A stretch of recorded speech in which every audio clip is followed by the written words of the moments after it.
What is going on, everybody? We are back here today with another video, and today we're going to be looking at 3-starring the Catalyst of Change challenge.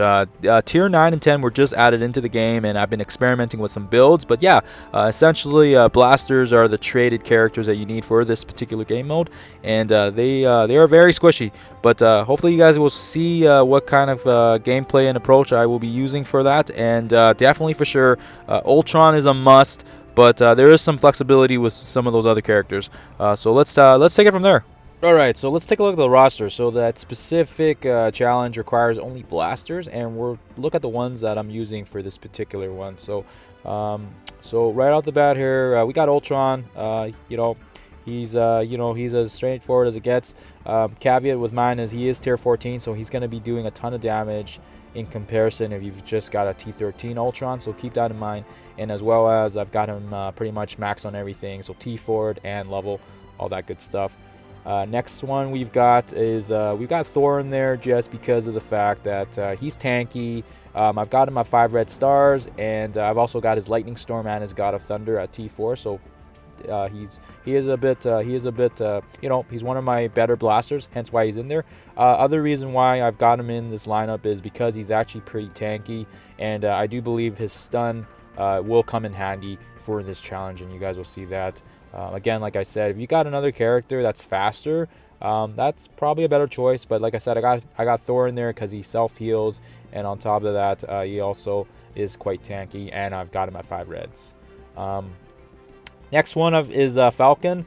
Falcon, I can definitely put a little bit more love on him. He's only tier 10, but he is level 71. And again, he doesn't have any T4s on him. But like I said, it's not about what level or how strong he is. It's a skill set that you want for this challenge, and that's getting that speed up. And that way it helps boost your speeds on all the other characters and getting their turn in. Next one, we've got Iron Man, another power armor, so they're going to have synergy with Falcon as well. And on top of that, I've got him at level 70, tier 10 as well, 4 reds. So again, like I said, I could definitely put a bit more love on this guy, but yeah, you guys will see we'll still be fine with this challenge. Last but not least, another power armor, tier 9, level 70. Yeah, pretty much the same as the other two guys. I can probably put some more love onto these guys. I need to work on my power armor, but just too many characters going on, and I was focused on Asgardians, and then I was focusing on Fantastic Four, and yeah, I need to spend some more time on these guys. But like I said, these guys will get the job done. All right, so no T4s on this guy either. So like I said, if you've got another character that's stronger than Thor, and he's faster, definitely go for that. But like I said, I went for Thor because I've got him at 5 reds. He's tanky, and you just need to survive, so that way you can get the 3 yellow stars on the challenge, right? So that's why I put him in there, and you guys will see that. All right, so let's get to some gameplay. Something else I also noticed too, and you guys will see this, and hopefully I can get it under the recording here, but I've noticed that the particular lineup in which you have your characters does play a pretty important role. So your front characters seem to be attacked more by Mystique with her ultimate more than the back row ones. So again, just keep that in mind. I've noticed that particularly she focuses more on the middle, in the middle character, and that's why I've got Ultron in the middle there. I don't know if it's just random luck or if it's testing, but essentially when I was recording, I was trying to look for one that obviously where she targets Ultron, because otherwise if she targets Falcon or if she targets Iron Man, I mean, they're gonna pretty much get one-shotted by Ultron. So right here in this one, you guys will see she targets War Machine, and if he wasn't death-proofed, he would have been dead. So that's why I kind of had him in the front row there. She seems to like targeting the front 3 characters, so keep the tanky ones up at the front, but I threw Ultron in there because I started realizing I had Ultron on the back, and then I started realizing, wait a second, how come every other character keeps getting one-shotted except for Ultron? And then I started messing around with my lineup, and then that's when I first noticed that she was only targeting pretty much the characters up in the front. So that's why you see Ultron there in the middle now, versus I had him in the back before. Don't know if it's just an AI thing, but yeah, hopefully that helps you guys out there. Just wanted to give you guys a heads up on that.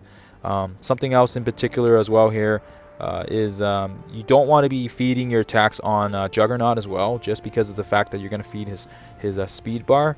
But yeah, we'll look more into that when the actual gameplay starts here, so you guys will see that. And then yes, like I said, in particular, Magneto is always going to ult, and yes, in this case, Ultron did get targeted. So yes, that's exactly what we want, and now we can pretty much start our gameplay. So again, all your attacks are going to miss because other than Ultron, because Magneto did blind us. But again, don't focus on Juggernaut, otherwise you're just going to feed his turn meter. And like I said, I'm just focusing to Magneto because again, some of the characters like Falcon, they've got some AoE there, and you can target Juggernaut unintentionally, right? So why did I not wait until he had all his buffs? Well, you want to make sure you can take Juggernaut ASAP, so that way you can get to Killmonger, because you want to make sure you can take care of Warmonger, or Killmonger. Otherwise, he's going to pose a problem for you once he starts hitting and dishing his damage. We're going to ult there, try to do as much damage as we can here right now. We want to take as much of these guys down as possible before the next wave. Otherwise, we'll be in some pickle.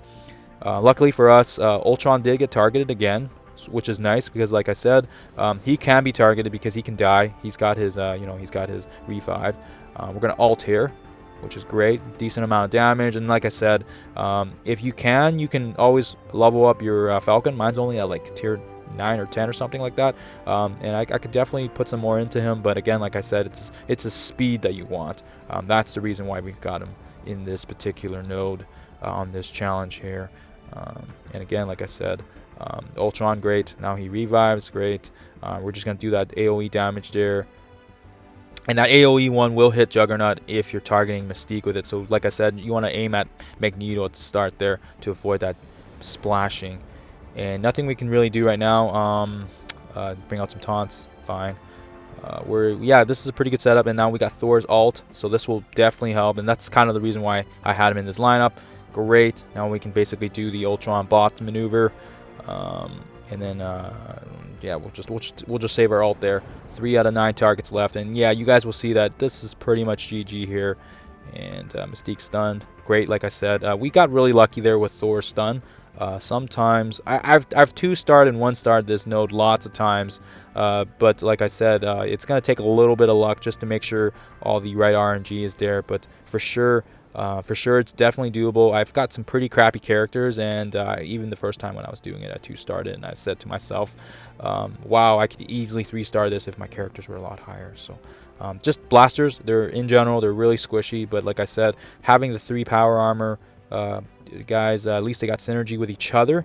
And there you guys have it. So we didn't really get too much of the orange, but we did get the nice perps. Like I said, helps with the farming for your other characters. And like I said, as long as you can 3-star, then it's fine, right? Then you don't have to keep worrying about trying to 1 or 2-star it. I found that to be quite annoying without it being 3-starred. So yeah, hopefully you guys found this useful. I'll have all the tiers and all the descriptions and all the power levels and all that stuff in the description. Hopefully you guys found this useful. And as always, guys, thank you and happy gaming.